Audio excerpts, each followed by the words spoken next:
Ace Podcast.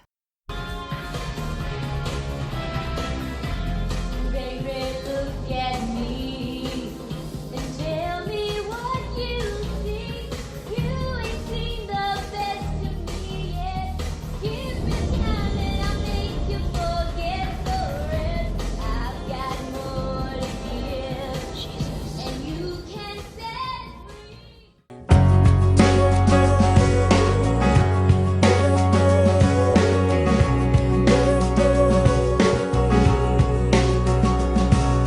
I don't wanna wait for our lives to be over. I want to know right now, what will it be? I don't wanna wait for our lives to be over. Please.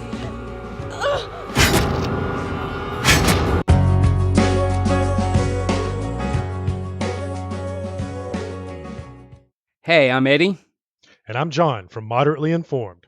and you're listening to Blood and Black Rum on the Ace Podcast Network. Hey guys, welcome back to the Blood and Black Rum Podcast. I'm Ryan from thenewsdeadworld.net, joined by my co-host Martin. How's it going?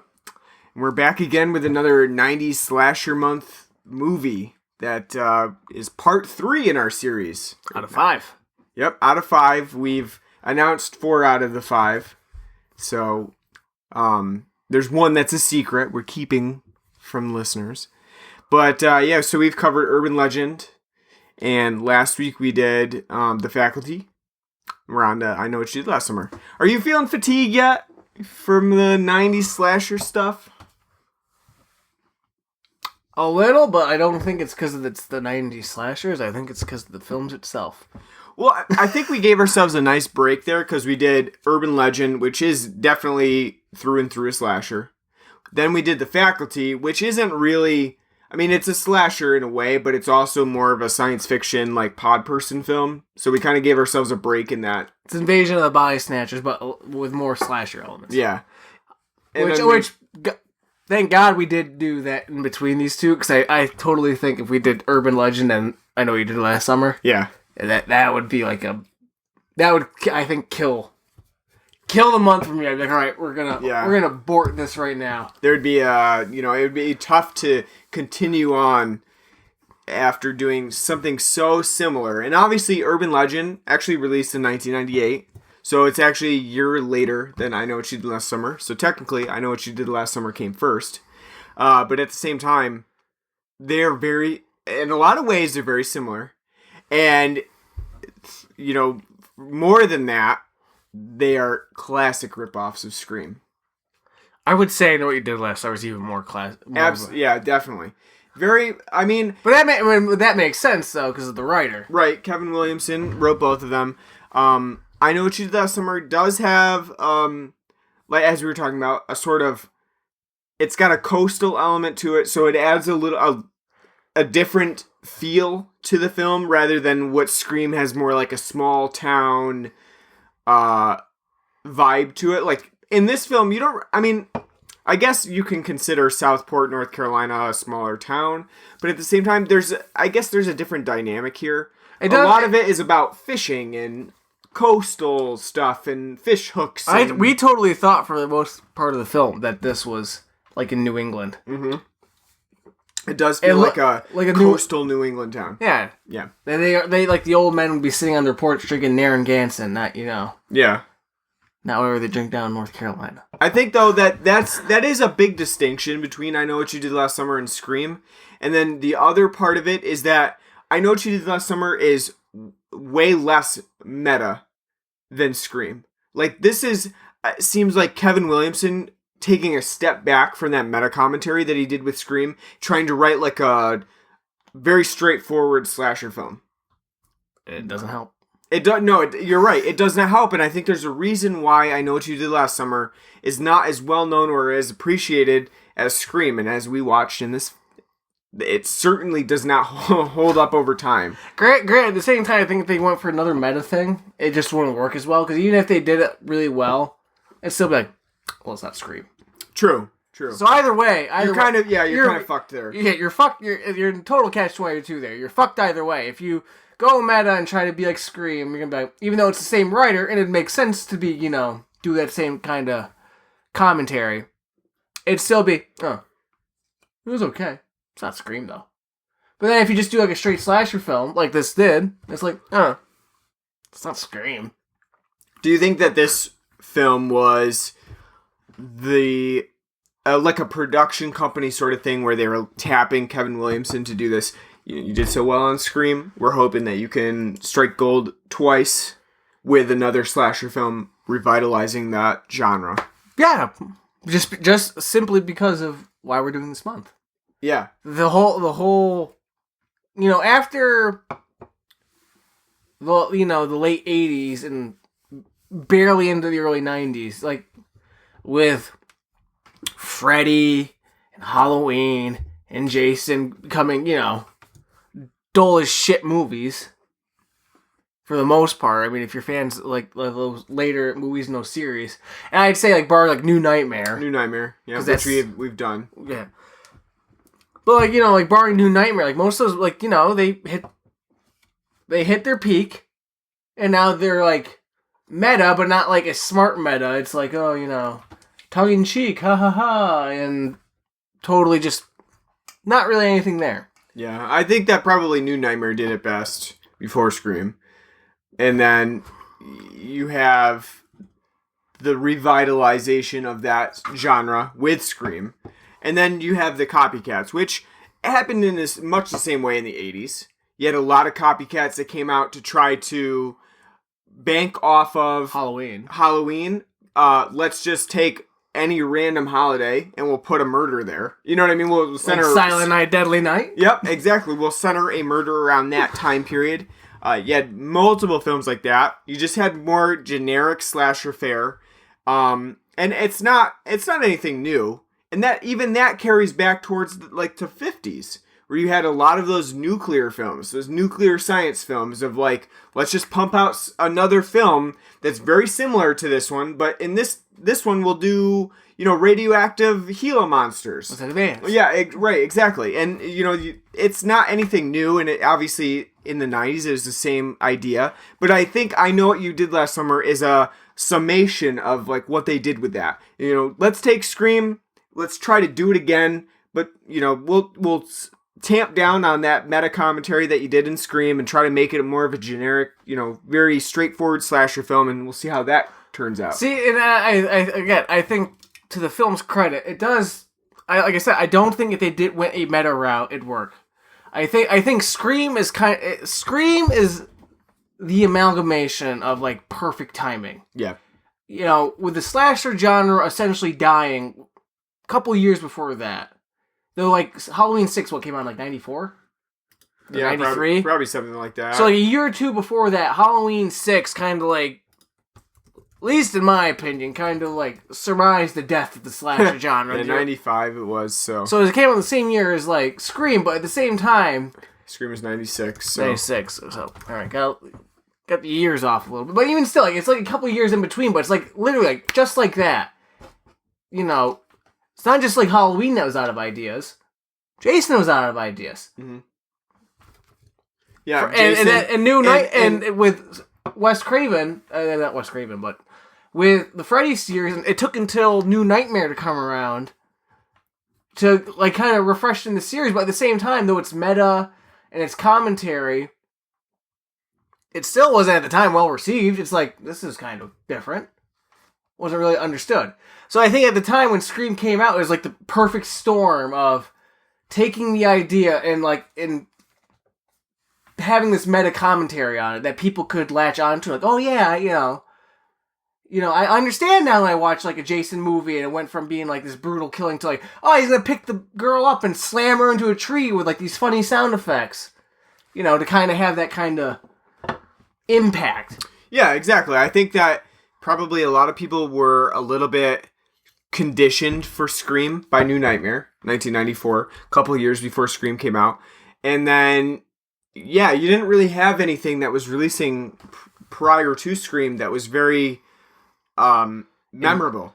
Halloween 6, I would definitely not say is memorable. Paul Rudd. And the only reason that Halloween 6 really is memorable is because of that extra producer's cut that was released later on. It was kind of like a big thing, you know. Oh, there was the regular theatrical cut, but you also got that producer's cut that changed quite a bit of things.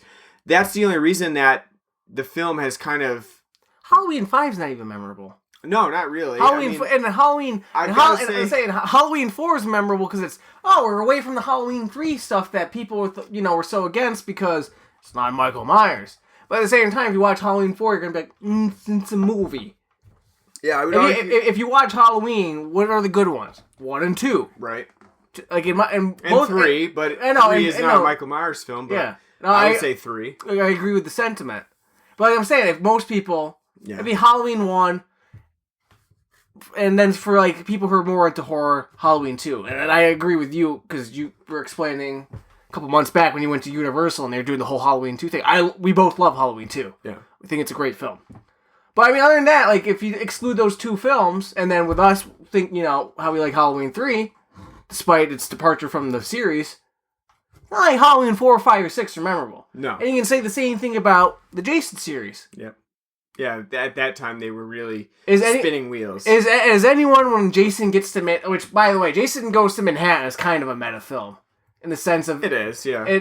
But I think not in the sense that they're trying to be meta, but I think in the sense that they're like, well, what can we fucking do with him? I think at that point they had kind of realized that the well had run dry with Jason. They kind of had to spice things up a little bit. And that film is, though, I mean, I wouldn't say that it's technically like a meta commentary on slasher film. It certainly does understand that, okay, this is more of a comedy. Yeah. At this point, we're getting more into comedy territory.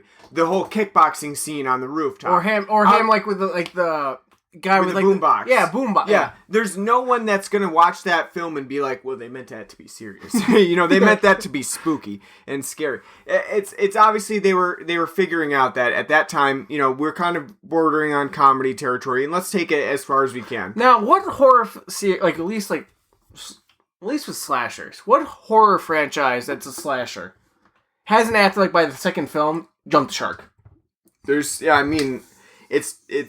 It's common. Because even like Saw, by the third film, as we reviewed, you're getting into fatigue territory. That's true. Yeah. It's hard because when you get into like the third and the fourth, at that point you're really grabbing for cash. It's hard not to define the film as a cash grab because you have to imagine that most of the time, a horror film does not set out to say this is going to be a trilogy. You know what I mean? We're not working on the grounds that this film will ultimately become 2 more films that you already envision happening. Yeah. Most of the time, that envisioning comes from this made a lot of money, or this may make this make a lot of money, so we'll set it up for a sequel. Exactly. And then, and if it doesn't make our money, then we'll just, we're not going to do it. But if, now that it has made a lot of money, we can make that sequel. You know what? I Know What You Did Last Summer is a perfect example of setting that up because the end of the film, that conclusion, is absolutely, predicting that I Know What You Did Last Summer is going to do really well because it has Kevin Williamson helming the script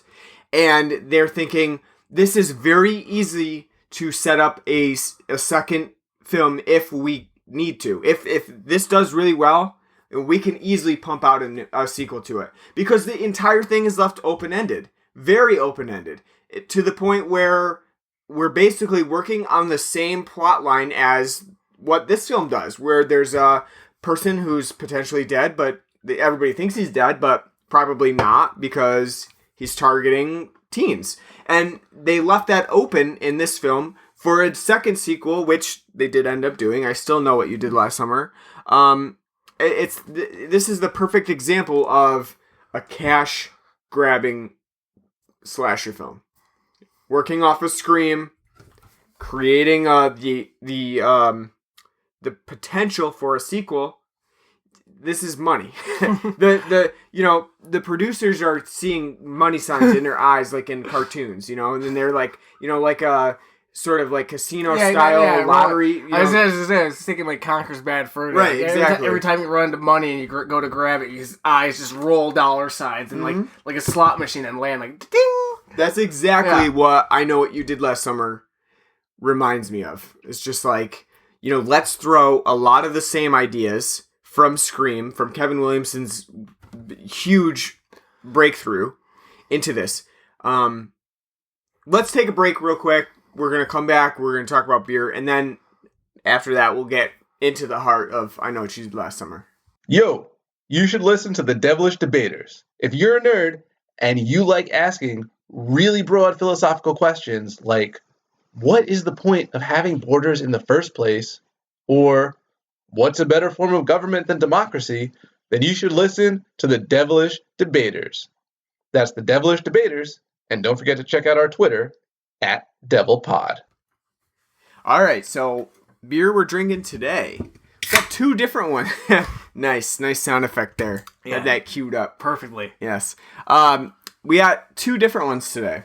Mm-hmm. And one of them... Which one would you like to talk about first? I'm going to talk about the Jenny one first. Because we've covered pretty much every other Jenny Brewmaster collection. Their Pilot Batch series. Yeah, the Pilot Batch series. We've covered pretty much almost every one of those so far. At least they're out in here that we can get within a reasonable... I think there's only a couple that we're actually missing on the podcast. Smash, Pilsner, Alt Beer, and Hellesbach. Yeah. And closest we can get any of those. And the Helles now. Yeah, that's new. But the Smash, the Pilsner, Alt Beer, and the Hellesbach, they're all like 45 minutes away. Yeah. I will eventually make the trip to get them because I want them. Yeah. But the Pilot Batches that do get it right, which, by the way, I don't really understand why those ones didn't make it out here. It's not that far. We are within Genesee's, Yeah, we're in Jenny territory. Yeah, so I don't really understand. I think it's more like the retailers around here, because, Yeah. people, for some reason, and I'll never know why, but around here, people look down upon you if you look Genesee. I have had, and you've had, many people when we're drinking Jenny Cream Ale, be like, you're drinking Jenny Cream Ale? Why? Yep. And it's like, have you had a Jenny Cream Ale? No? Then shut up. You don't know what you're missing out on. Yeah. It's a billion times better than that bush that you've been drinking. I like Jenny, and I like this beer that we're talking about today. I don't like Jenny. I love Jenny. You love Jenny. To be honest with you, Genesee is probably my favorite brewer. I think by now they have captured my heart. There's not many. You got it. Not many a Jenny beer. Grant, I haven't had like a regular Genesee in quite a while. But other than that, I love the Jenny Cream Ale. Yep. And everything I've had from the Pilot Batch series, I love. A Jenny Ice is nice when it's hot and steamy. But the Jenny Light's never good. So that's the one downfall of them. Yeah. Haven't nailed that light beer yet. It's true. Today we've got the Jenny Orange Honey Cream Ale, which is basically their newest offering of their Pilot Batch series. It's a new Pilot Batch series beer, and it tastes a lot like an orange creamsicle. It's amazingly delicious. I was very surprised when trying it because I'm not a honey drinker. The Blue Moon Summer. The Summer Honey Wheat? Yeah, that one really turned me off when I had that a couple of years ago. To be fair, though, it's Blue Moon. That's true. But at the same time, I would not say that I'm a honey drinker by any means. What's the other one that they make? The Honey Brown? Genesee? No, not Jenny. Because they do make the honey, which is, just the Honey Brown. Oh, they do make that? Yeah. Jenny does. That Honey Brown, I'm also not a fan of. I will have it like once a year. I'll be in the mood for it. It's not. I agree. I'm not really in the mood. It doesn't really have anything to do with the honey. It's more just like it's the style for me. Just doesn't work. Yeah.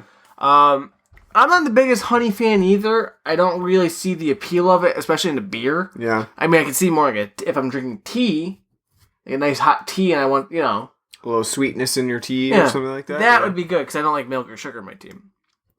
But what appeals for me for this beer, one, it's a cream ale. Mm-hmm. I love cream ales. Two, the orange. I think like an orange cream ale. That's a great idea. I think that's a great because I think a cream ale is one of the perfect summer beers. If it's a hot, sweltering day, you're on your as we said before, you're on your lawnmower. You've been mowing all day. You need something to refresh yourself with. What are you gonna drink? Have yourself a nice Jenny cream ale.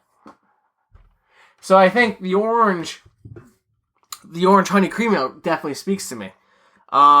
I wasn't really expecting it to have that big of a honey taste to it. I was definitely expecting more of an orange taste. And you do get that with this. It's a cream ale with a pretty big orange taste, but a nice, which the honey balances it well. Because it's a very nice, subtle honey sweetness to go with that orange citrus sweetness that then goes with the cream ale. So you get, like, when you're drinking it, you get a nice cream ale, frothy smoothness to it. You get the orange citrusy sweetness very prominently. And then you get a little, sweet honey taste to it that makes for, as we talked about, a almost creamsicle-like taste. Yeah. And I think that it works that works very well. I think it makes for a very refreshing, crisp beer. It is really good. I mean, I like the orange flavor that you get throughout. And then there's sort of like a Christmas towards the end that is prominent. And I like that a lot. Like you said, the honey's not like a super... It's not pronounced. Yeah, it's not heavy. And I also enjoy that because I don't want a really heavy honey presence in there. So it'd make for a very... I think if the honey's too strong, as you would say, too cloying. Yeah, that's right. I would. And like overpower like the orange, I think it totally agree. I think you like for something like this, you have to have a certain balance, and that balance has to be much heavily towards the orange with a subtleness of honey to balance out that sweetness. Like you get the citrus sweetness, which is a whole different kind of sweetness that you would get from a honey sweetness. So yeah, exactly. I think they do a really good job with this one. It's I was impressed because I wasn't really expecting a whole lot from the orange honey aspect of it, and I was thinking they were going to go maybe a little bit too much on the honey side of it. So this is really good. I was also thinking that you probably wouldn't be able to have multiple beers and you can at once, but yeah, you definitely can. Even though this is a 6% beer, so it's on the higher side of Jenny's beers, besides like some of the like the winter warmer or something like that. Oh, it is an ale. Yeah, and this is at 6%, so I definitely was feeling it after a couple of orange honey cream ales. So very good, very and great for the summer months as we're moving into because it is sweltering out today, 90 degrees. So very nice to have that on a day like today. Definitely. It's a good alternative, like a shandy. It is, yeah. If you're not too keen on the idea of like a beer and lemonade or a certain fruit, this is a good alternative. It is, and as you said, it does have a bigger kick to it. Mm-hmm. A shandy is usually in like the low 4s, mid 4s range for a ABV. So if you're looking to get like a nice little buzz going on too, with fewer brews, this is the beer for you. Yep. I hope this stays in their lineup. And they keep it around for quite a while. I hope it catches on as much as their salted caramel porter, because I think those are my two favorite of the Pilot Batch series. Is this and the salted caramel porter? Mm-hmm. It's good. The other beer that we have today is from Founders, and Founders has been doing their 15 packs. So they're trying to give a little bit more bang for your buck, putting. I don't think we've reviewed a Founders beer. I can't remember from last summer. It would have been last summer if we did, because I bought the all day IPA last summer. That might have been the one we may have done Founders last summer, but I don't honestly remember if we did or not. They're one of my favorite craft brewers. Right? Yeah, I mean they do. I have not had a Founders beer that I disliked. The breakfast stout is really good, top of the line. Yeah, it's one of the best stouts I've ever had in my life. It's amazing. Absolutely amazing. It's totally worth the $12 for a 4-pack. But the 15-pack that we have today is the PC Pills, which I believe is their new, well, not new, but it's what they're putting out for their spring seasonal. So yeah, spring, summer seasonal. So that comes in a 15-pack, which is a good value pack, because a lot of times, like for us around here, Founders, quite expensive. It's $17.99. I used my Advantage card, because it's a price chopper. Use my Advantage card. It was only $15.99 plus tax deposit, so it was like $18.01. So I mean, it's pretty cheap for a 15-pack, based on like what Founders normally is. If you think about some of their other stuff where they only come in 4-packs, and And you know, like you said, $12 a 4-pack. it's not it's not super cheap to buy a Founders beer around here. But the PC Pills, never had it before. This is my first time having it. This is my first time too. And I do think it's very good, refreshing, very heavy on the hops. For a Pilsner, absolutely. Yeah. Very heavy on hops. It's almost, I would say this is not even like borderline pale ale. This is borderline IPA.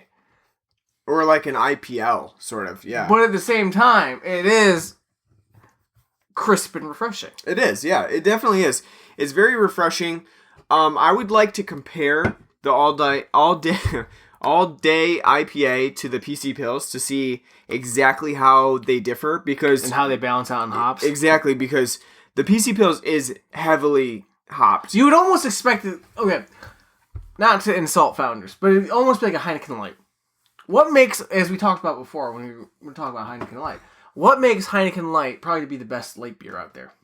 It's the light beer, but it does have a hop taste to it. They have Cascade hops into it, which give it a nice, when you're drinking it, it's a nice refreshing beer, but it's also got a slight hoppiness to it.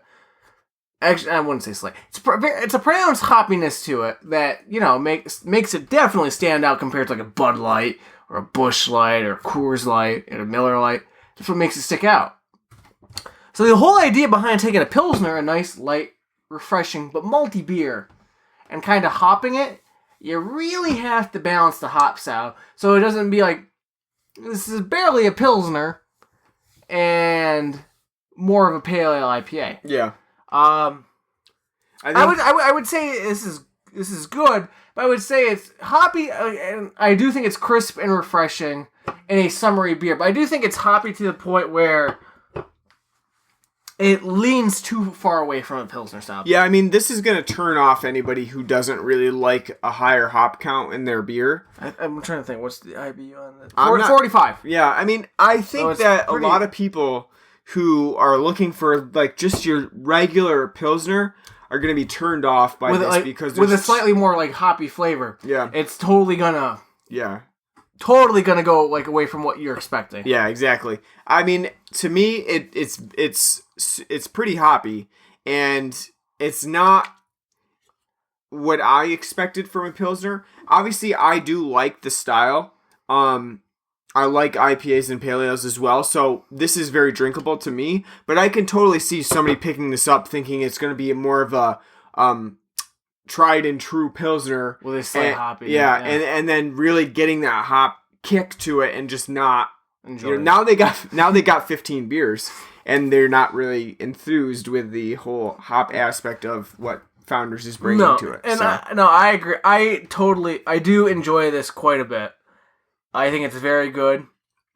I do like the kind of the hybrid. I do like the experimenting with taking these other styles that aren't really ingrained in hoppiness and kind of trying to figure out a balancing point between them. But I can totally see that if you don't like hoppy beers, but you like a Pilsner style, you're not gonna like this, right? Because of how pronounced the hoppiness is. Like I said, if somebody gave this to me and told me to drink this, I wouldn't say Pilsner. No. I would say pale ale, leaning more towards an IPA because of that hoppiness to it. I agree. So I would say the same thing. Like you said, it'd be interesting to drink this and then have like an all-day IPA and kind of see what the difference is.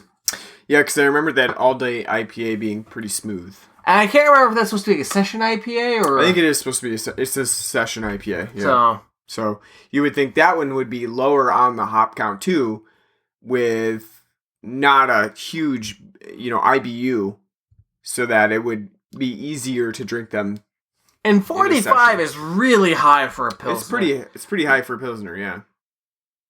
With a 5.5 alcohol, so yeah, that's definitely high for a Pilsner. But again, just warning people, doesn't mean we don't like the beer.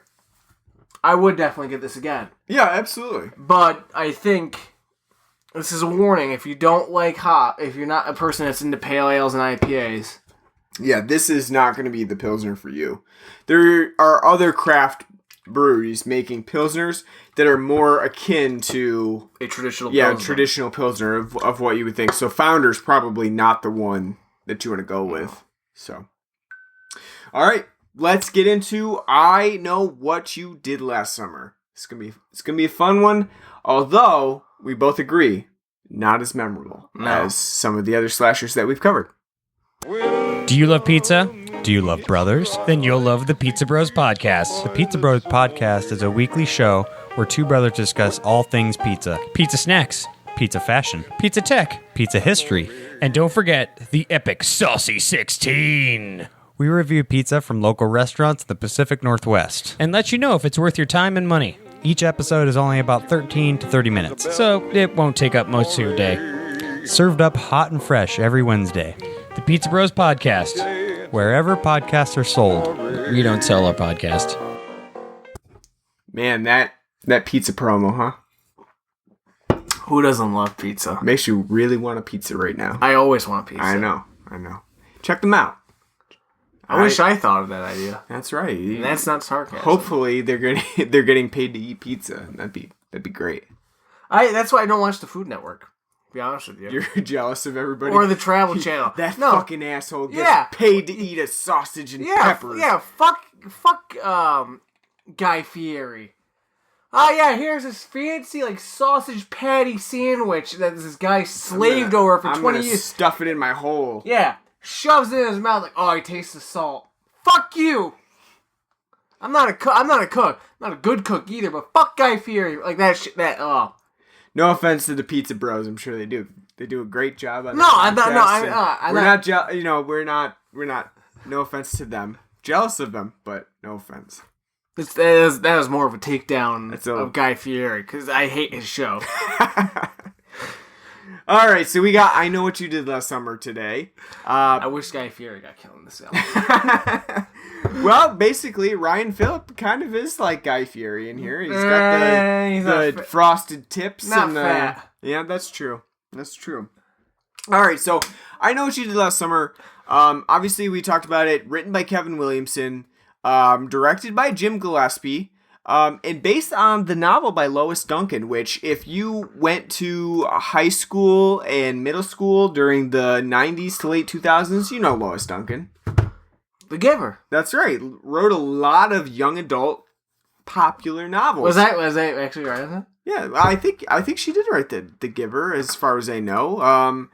But I think that I was just throwing a random book out there. I could have swore it was written by Lois. No, you're wrong. Lois Lowry. Ah, yeah, damn. You got your Lois is messed up. Damn. That's all right.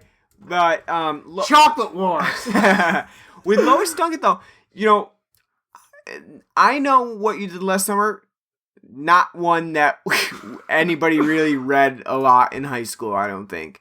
Definitely a lot of different young adult novels that Lois Duncan wrote, but I Know What You Did Last Summer, not one of them. I would almost feel like in high school, we didn't even really cover like a lot of like true like considered classic novels. Yeah, that's true. I mean, I don't know. Because you're the English. You went to college specifically for English. I did not.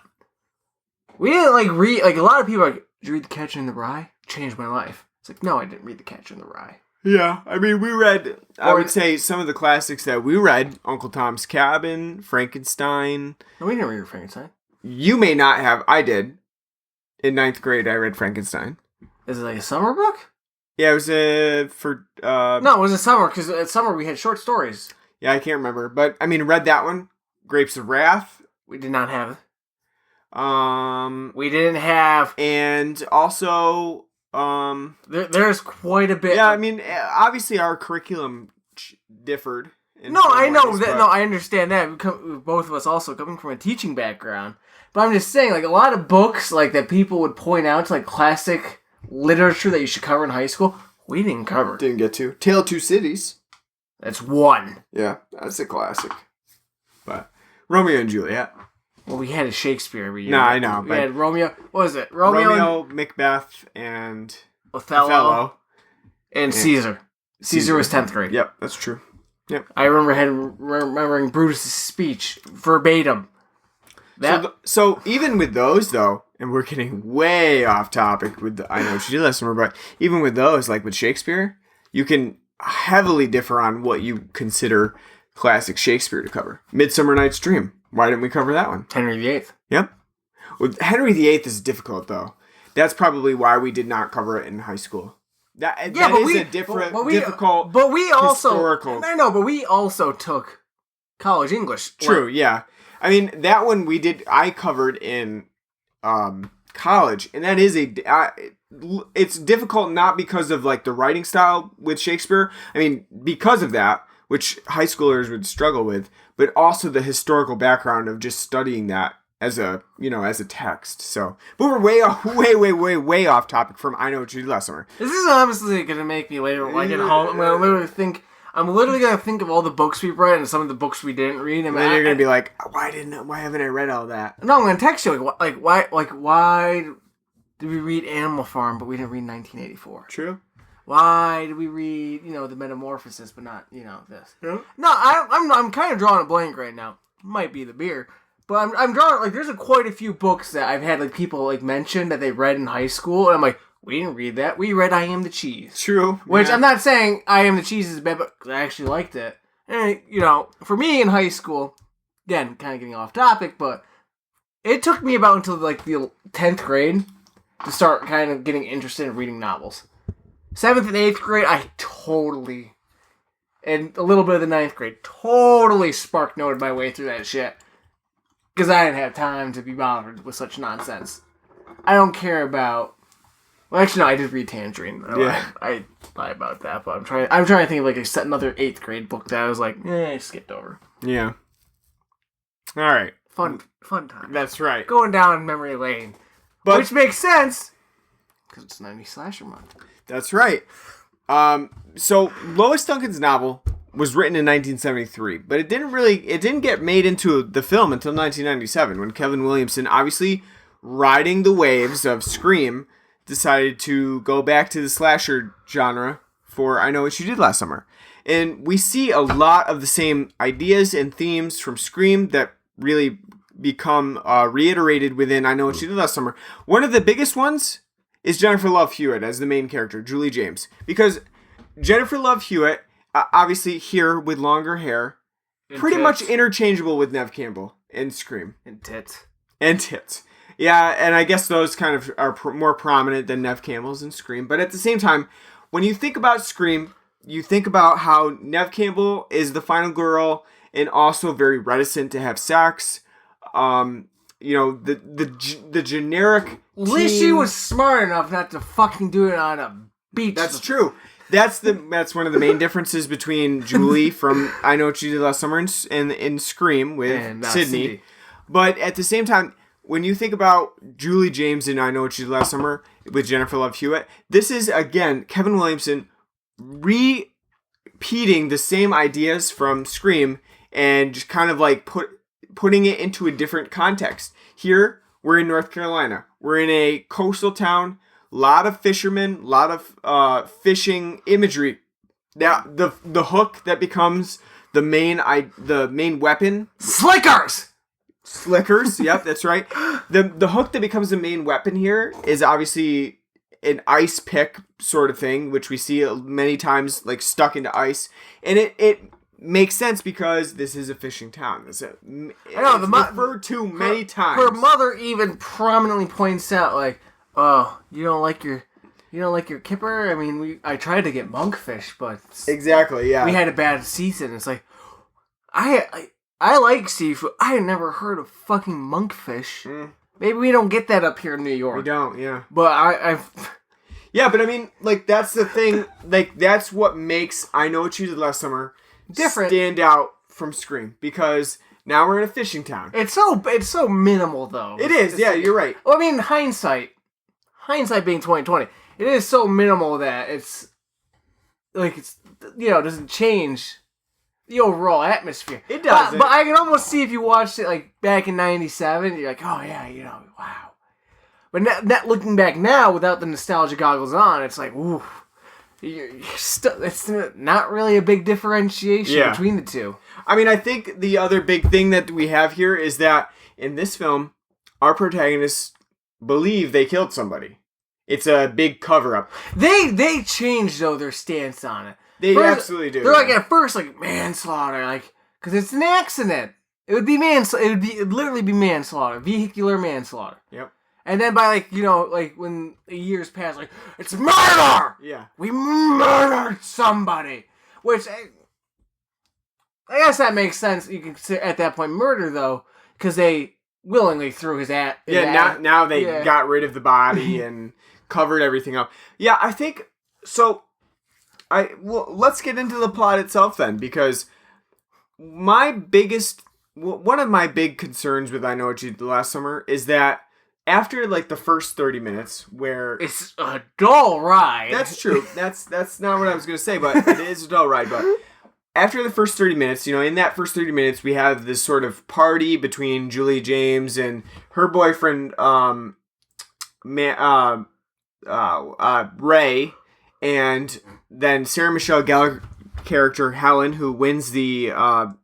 beauty pageant. What the fuck and her picture boyfriend do Barry. they have for Freddie Prinze on IMDb? Yeah, he's got a little Newsies hat on there. God, that's miserable. But anyway, with that whole thing, with those group, they head to the beach. Dawson's Beach, obviously a little reference to Kevin Williamson's Baby there with Dawson's Creek, and they kind of celebrate their summer before they're going away to different colleges. Did you do that? Before you went off to college, did you go out into a beach with me and some other friends, got drunk and fucked on the beach? No, I didn't, but... Why didn't you? I mean, I guess I can see where they're coming from.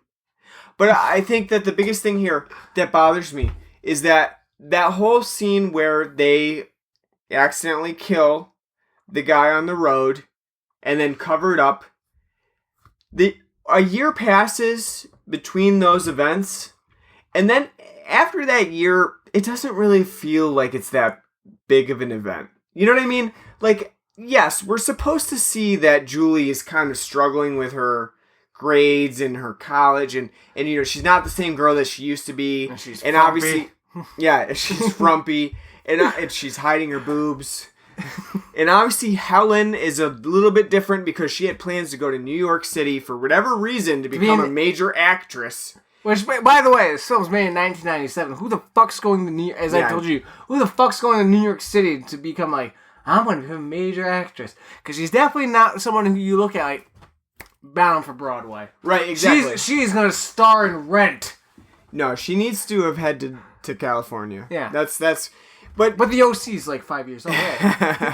But I mean, I feel like the film misses some opportunities to show the actual change that these characters have had, because it skips an entire year. It skips that whole period of them actually transitioning. After a year, I'm assuming that most people have come to grips with, I was a shitty person, and I fucking covered up a murder. Well, they all have, except Julie. Right, exactly. I just don't feel like at that point, when you're skipping a year later, that the whole emotional feeling behind, we should have done something about that accidental, murder of the man on the road. Which, by the way... I feel like that's not... She's the one that should have, the least guilt about it. She was a passenger in the vehicle. Yeah. She tried to get help. Everyone else shot her down. This is before cell phones. When she said, let's go to the police, what the fuck is she supposed to do? While they're hey, let's ditch the body. Hop in the car and speed off to the nearest police precinct? That's true. That's true. Absolutely. I mean, yeah, because then you're leaving the scene of a crime. Yeah. So what's the right thing to do in that situation? So she's fucked either way. Yeah, exactly. And everyone else outvotes her yeah, no, we're gonna dump the body. It's like she has a cell phone on, oh yeah, you dumped that body, and call the cops to kind of be like, no, she's fucked either way. There's no cell phone. There's nothing. So she has no recourse really, except to kind of be a part of it, but her part is just being, I'm not going to be a part of it. She says, I'm not gonna help you throw the body in, and I think this is wrong. I mean, I'm not saying that it's not wrong then for her to have remorse over it, because that does make sense. But at the same time, again, it's like, what the fuck's she supposed to do? Yeah. Ryan Philippe's gonna beat the shit out of her if she's, looks at her if she looks at her cross-eyed. So. Yeah, I mean, I think that my biggest problem with that, a year later, you don't really have much emotional resonance from that event at that point. You have a lot of people who have kind of attempted to forget about it, and I don't think that I Know What You Did Last Summer does a good job of actually showing that these characters really care about what they did in the past. They care now, obviously, because Julie gets a letter saying, I know what you did last summer. But do I really feel like they have remorse for what they did? Not really. The only one besides Julie and Freddie Prinze, yeah, exactly. Because he later goes like, "Oh, I was Billy Blue, trying to figure out who they had murdered." But at the same time, like during the whole thing, he's, as you said, so Razzie-worthy acting like it's manslaughter. Yeah. Calm down, everybody. Like you don't see him and go like, oh, he cares. Yeah, I think. So when he's trying to show, like, I did care. It ate away at me. That's why I tried to find out about it. It's it's like, fuck you, Freddie. Go to acting school. Get better. That's true. I mean, I think that I Know What You Did Last Summer has a really good idea for a story. That these teens, they accidentally murder somebody on a street that's deserted. There's essentially a county road. Exactly. There's the setup that works pretty well, wherein one of the guys has been drinking. Not all of them. Not even the driver has been drinking. I think him and his girlfriend are the only two drinking. And I don't think Jennifer Love Hewitt or Freddie Prinze Jr. Exactly. I think it's a good setup because you have that kind of random spill in the car. So that whole idea that can we really go to the cops and trust that they're going to understand where we're coming from in this situation? I think that makes sense. That initial scene where that whole accident takes place, I think it's done pretty well. I think they do a good job with it. I think it's a good setup. I think the acting in it ruins it. Right. I think Ryan Phillippe is playing a total stereotypical douchebag asshole. It's not even believable. He's over the top. Freddie Prinze Jr. on the other hand is not even over the top. He's fucking so monotone and wooden, you can't grasp onto him. The only two that are kind of believable are Sarah Michelle Gellar and Jennifer Love Hewitt. But at the same time, Sarah Michelle Gellar is really just left to kind of little 3-word quips to kind of throw in about what to do. And then so the only person kind of being the conscious of the whole situation is Jennifer Love Hewitt. But when you have Freddie Prinze Jr. bouncing back and forth from being like, something happened here. No, we can't do that. It doesn't really resonate and work as well because you have Ryan Phillippe like, we can't do it! We can't fucking do it! And then Freddie Prinze is like, we manslaughtered someone. And then Jennifer Love Hewitt's like, well, we gotta do something! And he's like, calm down. Yeah. It's like, easy. Yeah, the Razzies probably weren't that well contested that year. You have this locked up, Freddie. I think that, like I said, I think that Williamson sets up a good scenario here. I think that it works, and you really do understand the predicament that they're in. They don't want to go to the cops. Obviously, there's going to be a misunderstanding here. But they don't also, I mean, they're 17, 18 years old. They don't want to just leave a dead body in the middle of the road and, live with that knowledge that they've killed somebody. So I think it works in that sense. And it even works in... But at the same time, if you're going to dump the body, you're wrong. Yeah, you're doing something messed up. All of your, we didn't know, it was an accident, I didn't see it. Because again, if Freddie Prinze Jr. isn't drinking, and it happened, again, you can kind of, I can understand, they think, if they went to the cops, they'd be misconstrued, because if they go and they see the booze and they see that Ryan Phillippe's drunk, they're going to be like, oh, you're all drinking. All you have to do is say, give me a breathalyzer. Right. If I have, I hit him, it was my fault, but I didn't see him, and I wasn't drunk, give him a breathalyzer. True. Comes out straight, okay. You're good to go. You're going to, get in trouble and probably found not of guilt because, of that, and then Ryan Philippe will get a slap on the wrist for being, a rich, preppy white boy. Like, you were drinking underage, bad to you. Don't do that again. Right. So at the same time, it's kind of understandable their fear, but at the same time, if you think about it, it's like, as soon as they go to dump the body, then they're wrong. Right. They're already wrong. Yeah, that's the big that's the tipping point. Like, I mean, and then even later on, when you see like a year later, where Helen hasn't moved on from her life, she didn't go to New York City and make anything of herself. She actually came back home and started working at her father's shop. Which does what? We don't know. Right. It's some sort of like variety store, Sears-esque or something like that. Or you've got like Ray, who basically did not do anything again with his life, went on to do some fishing stuff. He's supposed to go to New York City too, like for college. Yeah, right. No, he becomes a fisherman.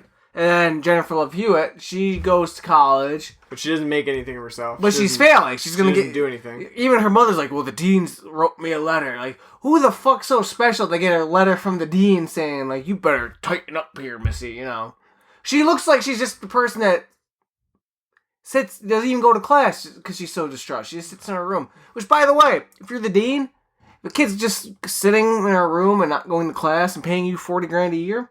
Why do you care? You let him have it. This is an institute of higher cadet bullshit. You're probably like, oh, you want to spend 4 years just sitting in your room? All right, fine, whatever. Yeah, exactly. Have fun with those student loans. loans. Kick them out. That's just stupid business. So I think that, moving on to the actual slasher aspect of this film, which takes 45 minutes. It does. Yeah, it absolutely does. And I think it is a slow and methodical movement to the slasher aspect of it, but I think the problem here is that it's okay for that opening part of the film to be slow, and I actually kind of enjoy that first part where you're kind of in that opening, you're kind of thrown into everything. You see Helen crowned as beauty queen, you see them all go to the beach, you're kind of given that exposition that, oh, okay, they're all going to be graduating, they're going on to different things in their lives. They're, for whatever reason, from North Carolina, moving to New York City and Boston. Well, as I told you, I'm like, it seems like every movie where like going off to college or something, it's like everyone's like, I just gotta get out of here. I gotta go to New York City. Yeah. The movie could be set in Montana. They could be fucking like kids like who like grew up like cow farmers. Like, I got out of here and went to Columbia University, and I know I made, Yeah. Fucking, it's like fucking stupid. Again, here, yeah, it doesn't really make sense. It'd make more sense like, hey, you know what? I'm going to Durham. Yeah, exactly, yeah. But, that, I'm okay with that first part. I'm okay with it being slow and steady. The problem is once you get to the slasher aspects of it, because, yet again, all of those ideas are very slow, methodical, and poorly paced in my mind, because a lot of our main characters, they don't die for like a long structure of the film. And when you're thinking about a slasher film like I Know What You Did Last Summer, or even Scream before this, you have some of those characters that don't really mean much to the plot. They're fodder. Right, but at the same time, you have people who do mean something to the plot also dying, which gives the film a pathos that you're following towards the end of the climax, where the final girl's like, I can't believe you killed all my friends. Yeah. I gotta take you down. That's the whole idea of the final girl. No, it doesn't even feel like it's impacted her at all. No, exactly. It's just like, oh no, all these people I used to be close with, now that I'm not, because I'm so distant and cold and shelled in because of what happened. Oh, fuck them. Yeah, that's like literally the end. Like, I think that the end game of this film. By the end of the movie, Jennifer Love Hewitt is gone from like shelled and complete, and now all her friends are dead except her former boyfriend Freddie Prinze Jr. Then it skips another year, and it's like, I can't wait to fuck you later, and I'm so over, Ryan Philippe. Fuck him. Sarah Michelle Gellar, she's on to Buffy now. She's dead. Who cares? Who cares? Yeah, that's my biggest problem, is that the actual slasher elements of I Know What You Did Last Summer are very generic. It's not just from the kills itself, which a lot of them happen off screen, and they're underwhelming. Yeah, a lot of them happen way off screen entirely. you may get the motion or the sound effect of a hook whipping through the air, which whatever that sounds like. In this case, it's like a, you know what I mean? Or if it's hitting a body, it sounds like you're punching a pillow, like, yeah. instead of like, But for the most part, you're not seeing anything. There's only one death in this that I would say is kind of gruesome. And which one's that? Johnny Galecki's. Yeah, exactly. Where That's what I would say too. Where he gets the hook through the chin and then he slams his head on the ice and then drags him. That's the only one and it's not even really that gruesome.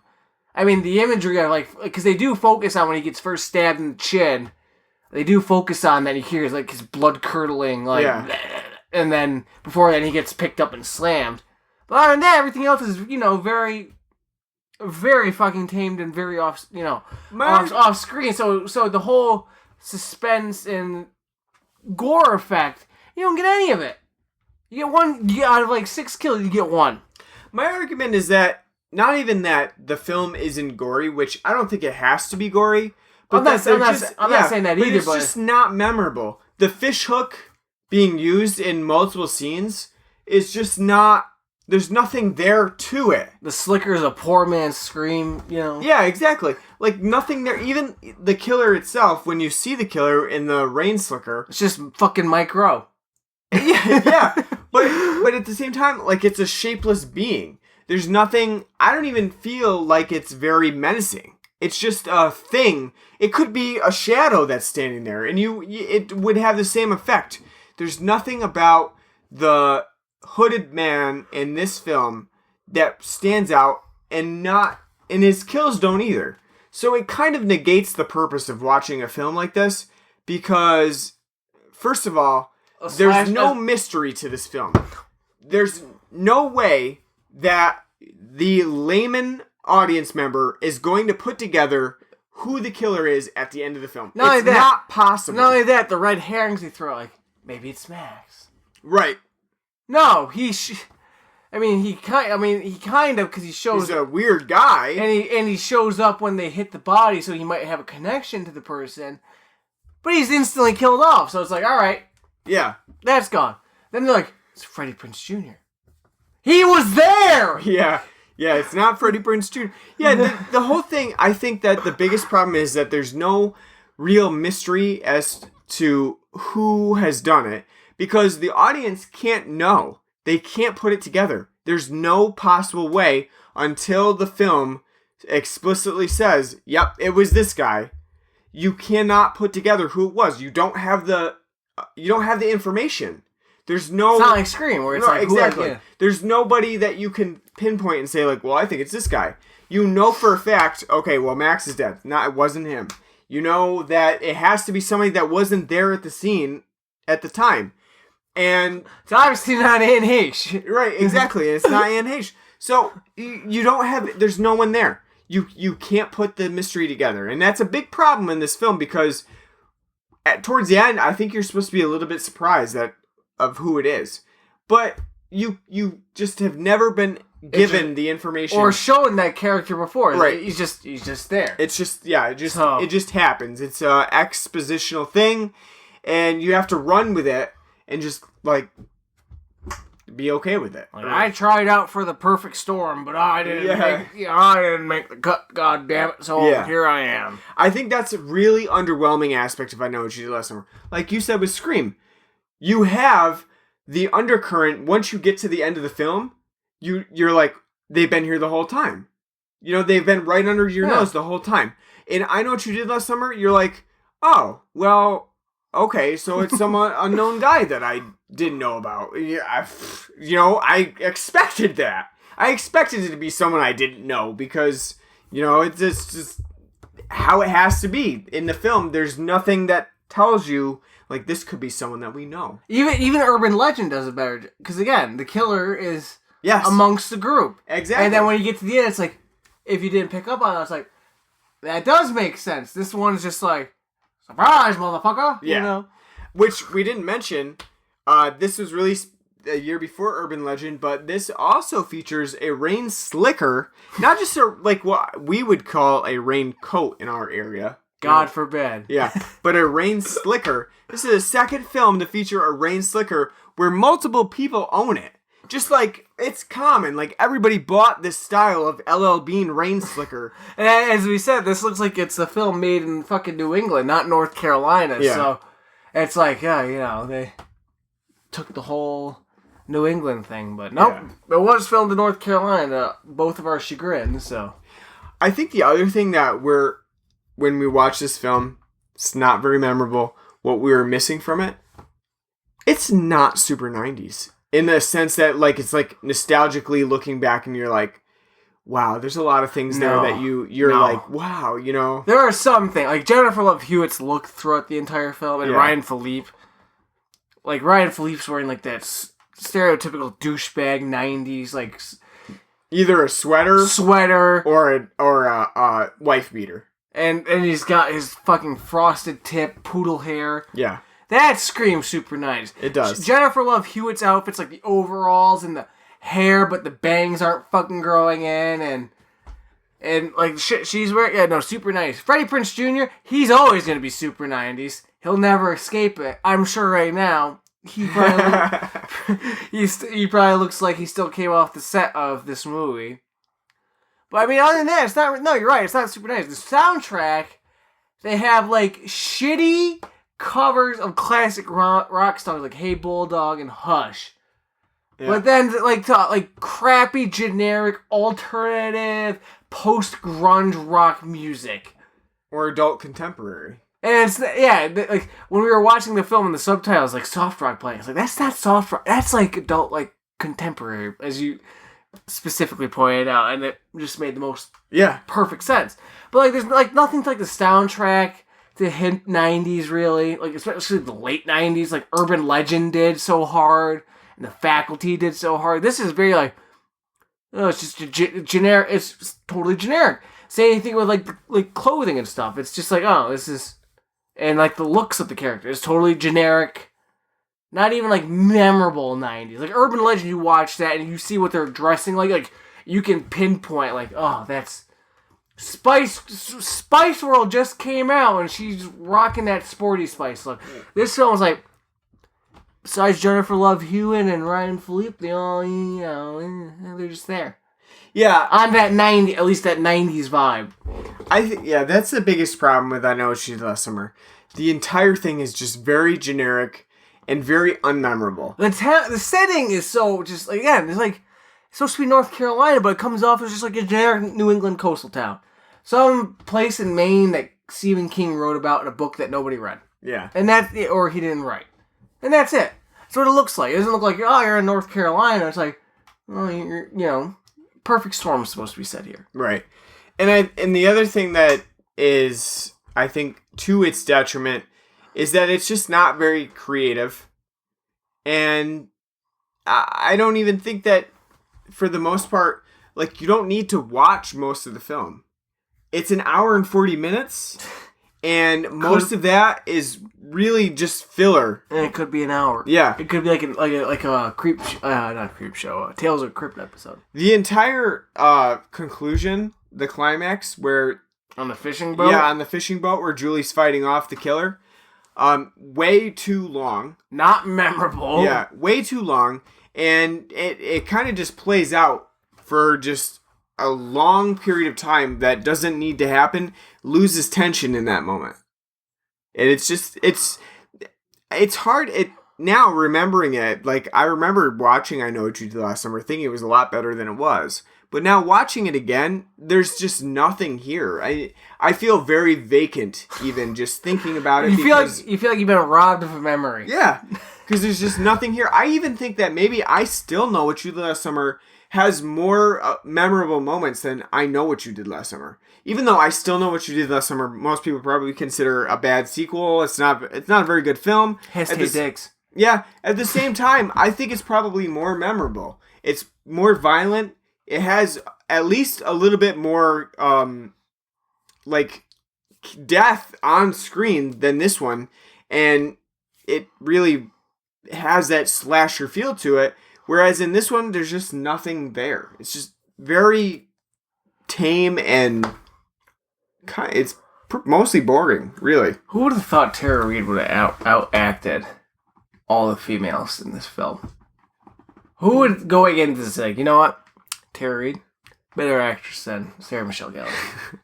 Well, that's true. Better actress than Jennifer Love Hewitt. Would you take Urban Legend or I Know What You Did Last Summer? Like Urban Legend. If you had to watch again, you'd say Urban Legend? It's funner. It's not a good film by any stretch of the imagination, but it's quirky 90s nostalgia-ness. Like I said, we reviewed it. Resonates with me, so I can find it enjoyable. This is so barren, so just middle of the road, so bland. As soon as 2001 hit, this film was irrelevant. Forgotten. Yeah. Totally Absolutely. lost with, like, again. Even when Scream 2 hit, it was forgotten. You know what I mean? It's like, oh yeah, here's the film we actually wanted. Yeah. Not this shit. No, I mean, again, like, there's nothing here that sticks out. The acting, there is no good act. I can't call a single person in this film, their acting in it, to be worth a damn. Everybody in this film is fucking terrible. Bland, boring, dull, wooden stilts. People who just showed up to get a fucking paycheck. That's true. It's miserable. Absolutely miserable. And I would say for the most part, like, Sarah Michelle Gellar is not a bad actress. As we've, seen with, like, Buffy. She's good. I wouldn't say that about, like, Freddie Prinze or Ryan Fleet, but... And then Jennifer Love Hewitt, I haven't seen enough to really kind of judge, but... At least I know Sarah Michelle Gellar can act. No one in this film gives a damn. The premise, though cool and unique, it isn't like it is a cool like take on the premise. Like, the hit and run happens, they don't know what to do, they're afraid to call the cops, so they get rid of the body, but come back for revenge type thing. So unique and good. It's a good premise, terribly executed. Nothing in this film has any suspense, which is key in a slasher film. A slasher is supposed to be suspenseful. You're supposed to be guessing, who is it? When are they going to strike? Who are they going to get? This is so by the numbers, so by the book, that you can predict what's going to happen in this film. The whole, when Ryan Fleet gets murdered, and Sarah Michelle Gellar's like yelling at the crowd. I know Scream 2 came out after this, a little bit after this. But doesn't that remind you of the whole like fucking like movie theater? Yeah. But that's done so much better, so much more intense, so much more enthusiasm and believability behind it. So when this happens in this film, like, who the fuck cares? True. So instead of saying like, hey, that was done before that, you're like, Scream 2 did it better. You know what I'm saying? Yeah. Yeah, absolutely. Yeah, I mean... Even if this is like, I'm not saying it's an originator of the idea, I'm sure there's other films before that have like done like a scene where like a killer is stalking somebody and kills somebody while somebody else is watching and crying out for help and nobody believes them around them. But if you watch like 90s slasher films, you think of Scream 2 before you fucking think of this film. Yeah. And this came out before Scream 2. Yep. So it's just a bad, unmemorable film. It's very by the numbers, very safe, but at the same time, them being safe, especially with like the killing and stuff, it totally ruins any enjoyability. Yeah. So I think the one thing that we do get to enjoy though is Jennifer Love Hewitt's tits. Prominent for a good part. That's true. And we did talk a little bit when we were watching the movie about her losing her virginity on the beach, which seems very uncomfortable to me. What a first time. That was mine. Just like right. on a nice beach and night and... Well, by the way, the beach that they're on looks like a fucking hurricane's about to roll out. Because if you look at like whatever like they're shooting on, I don't know, there's a green screen behind them, but it's the water torrents like just like... Yeah. Like they're going to get washed away halfway, But I mean that... Mid-thrust. That beach... sex seems very uncomfortable for a virgin when you don't know what kind of sand can just be getting in there. Brutalizing. Yeah, just a raw dog sort of thing. And wouldn't it be funnier though if like the whole premise is like, I know you did it last summer, and it's like, oh, she had a kid. Yeah, it would be. Instead of the whole like Just we killed somebody that wasn't really a major event at all. It was because apparently they're high school sweethearts. Her and Ryan, not Ryan Philippe, but Freddie Prinze Jr. Right? Yep. So I imagine they've been dating probably since like the 9th grade because that's most areas except ours, high school. Right. So if they've been dating since 9th grade, that means Freddie Prinze hasn't had sex either. You would think, yeah. So you thinking he'd be like having the skill on that first shot, not to be like 3 thrusts and like. I don't know. You know. Like, we talked about that too, and like where you would want to pull out and come on that part of it, and you would probably we talked about. Are we supposed to just assume like, oh, he's Freddie Prinze?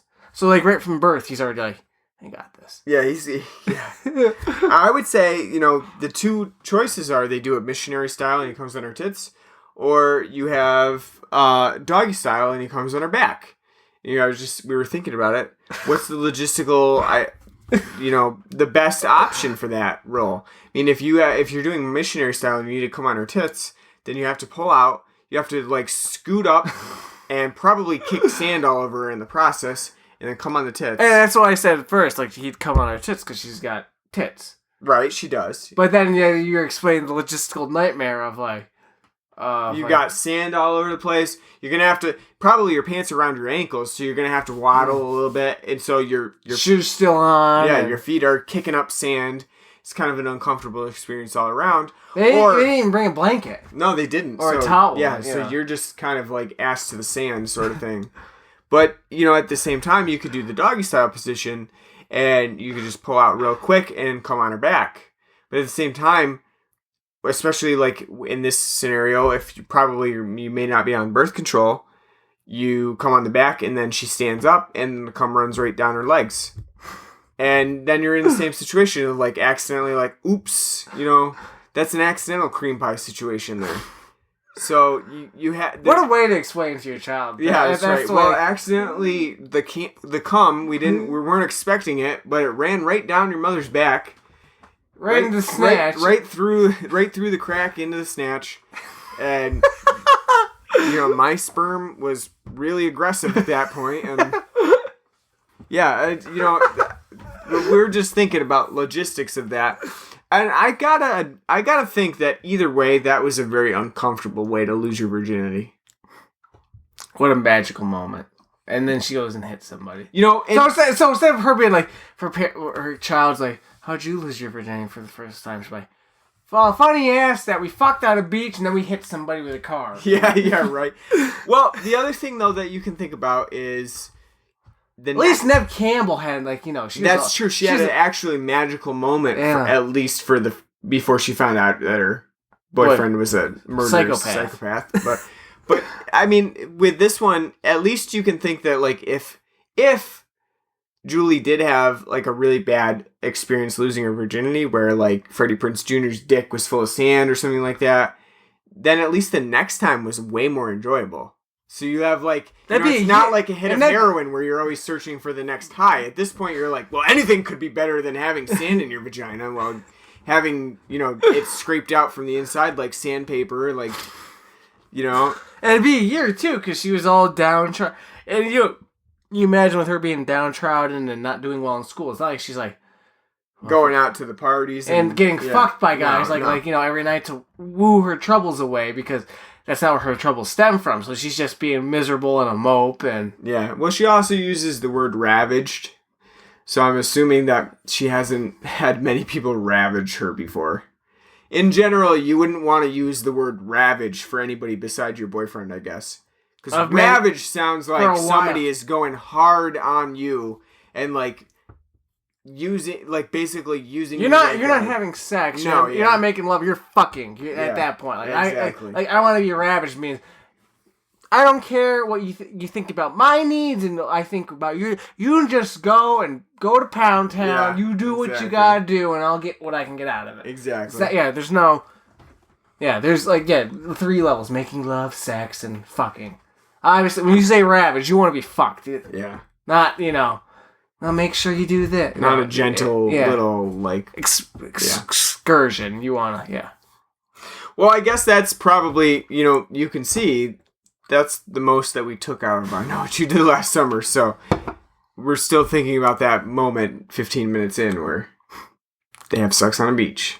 So Why aren't we drinking sex on the beach? I don't know. How do you Thought make about it. one? I don't even know. I don't know. All right, what would you give I Know What You Did Last Summer? Out of 10 fish hooks, what would you give? Out of 10, Darlene's boyfriend? Yeah, yes. 4.5. It's pretty bad. I gotta admit, I haven't seen it in quite a while. I but mean, it's been probably since like 2003, 2004 when they stopped it. Like around that time, they finally stopped airing it on like, UPN and shit like that. It doesn't hold up at all. at the same time, it doesn't have the nostalgia factor for me that Urban Legend has either. I have more of a nostalgia factor. Not watching it now, but compared to Urban Legend going into this month, I had a much more nostalgia factor for it. I saw I Know What You Did Last Summer several times compared to Urban Legend, where I saw a couple of times. So I thought going into this, I would like this film more than I would like Urban Legend. It just doesn't hold up at all. It's a very by-the-numbers slasher film. Yeah.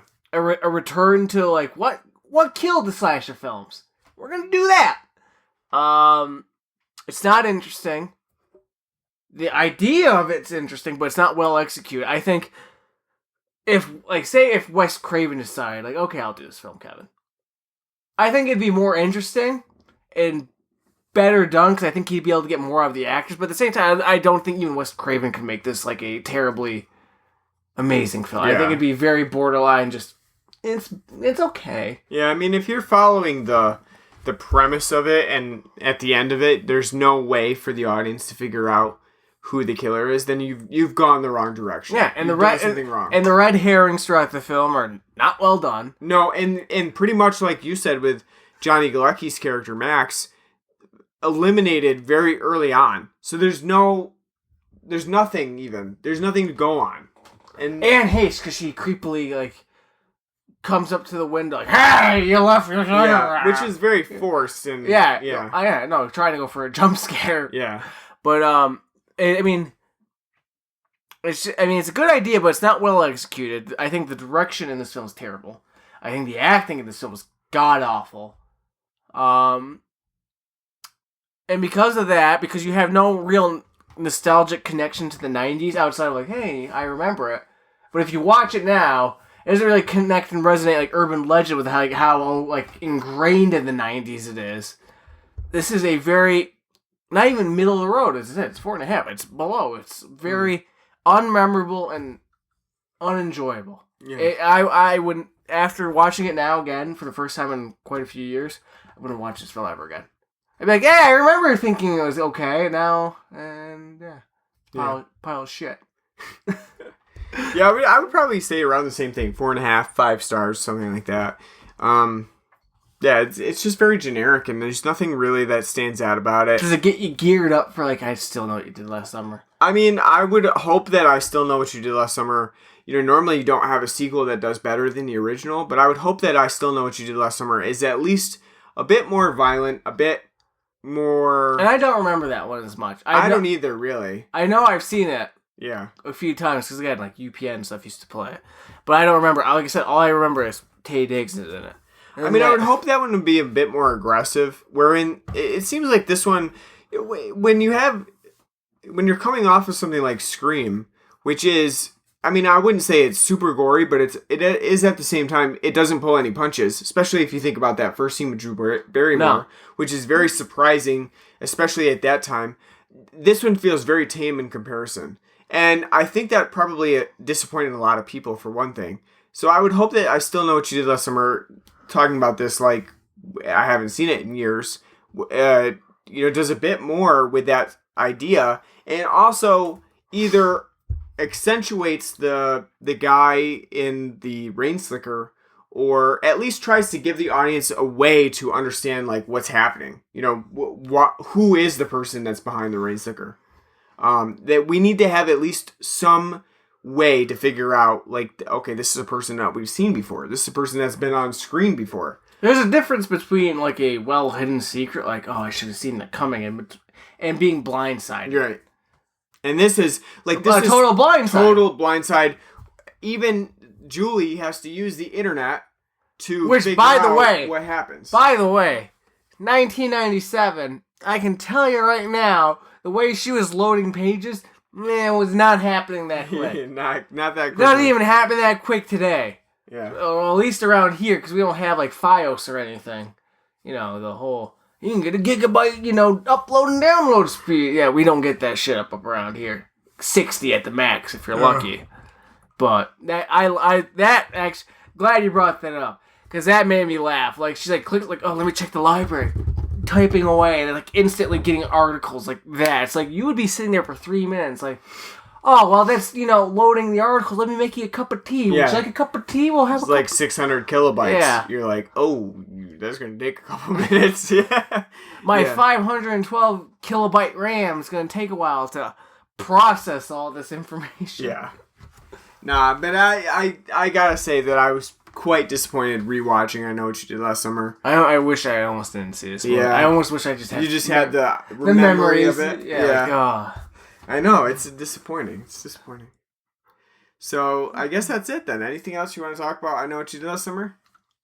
There's not anything else, really. God, if you haven't seen it, if you've seen it before but you haven't seen it in a while, and I'd recommend watching it just to kind of get blindsided by, like, oh god. But if you've never seen it before, I wouldn't even bother. There's nothing here for you. Yeah, it's often listed as a important slasher film from the 90s, but I wouldn't Stay away from it. Yeah. There's nothing memorable. I would totally say go watch Urban Legend instead. Yeah. I never thought I would say that. Yeah. Looking back on nostalgia, I would Well, never there you go. say, yeah, watch Urban Legend over it. I would say no. Because I didn't remember Urban Legend as well, but I Know What You Did Last Summer more fondly. And then after watching them both, like, no, watch Urban Legend. Don't watch this. Well, 90s Slasher Month comes in handy then. Yeah, it's a nice trip down memory lane. Now you appreciate Urban Legend more than you thought you would. Yeah, and it's who the hell would have thought? Yeah, I know. All right, so it's time for administrative duties. What do we got next week? We have Halloween 8 or no, Halloween H2O, right? Yeah. That's what we're doing. Halloween H2O. Which should be fun. It's been a while since I've seen Halloween H2O. I think probably at least 4 years. But one of the good things about Halloween H2O is that Jamie Lee Curtis, isn't it? we've got Jamie Lee Curtis, and Josh Hartnett makes a return to the 90s horror or 90s slasher month. But other than that, I can't say that I really remember H2O that well. So it'll be interesting. You know what? All I can remember from it is the ending. Yeah. That's all I remember. So It'll be interesting anything to see. past that, I don't remember. But no, I can't wait to watch it either. It'll be something, all right. It sure will. So we got that next week. Obviously, give us a like on Facebook. We're up on there. Facebook.com/Blood and Black Rum Podcast. We appreciate that. You can find us on iTunes, Stitcher, and pretty much any other podcast app that you would normally use to listen to podcasts. Follow us on there, subscribe to us if you can, and give us a nice review. And you can send us an email at bloodandblackrumpodcast@gmail.com. Let us know what movies you want us to cover on the podcast, and we'll do our best to facilitate that. We're on Twitter at bloodandblackrum. Send us a tweet, give us a message, follow us, and we try to respond as best as possible. Other than that, we're also up on Patreon, patreon.com/bloodandblackrumpodcast. You can donate anything that you want to us. Just remember that it is a monthly donation, so whatever you pledge, it's going to come out once a month. Just keep that in mind. Everything that you pledge does go back right to the podcast, so anything that you can donate to us is much appreciated, although we will continue to deliver podcast episodes to you for free.